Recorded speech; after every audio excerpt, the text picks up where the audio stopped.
उसके खिलाफ एक्शन किया जाता, वहां पर फ्रांस के सदर मैक्रोन ने उसकी जो है न सिर्फ हिमायत की बल्कि उसके लिए उसकी डिफेंस के लिए डट गए और मुसलमानों के जज्बात को यकीनन ठेस पहुंचाई है।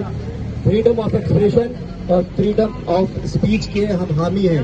हम हमेशा हमने फ्रीडम ऑफ एक्सप्रेशन के लिए आवाज उठाई है, फ्रीडम ऑफ स्पीच के लिए आवाज उठाई है, लेकिन इसका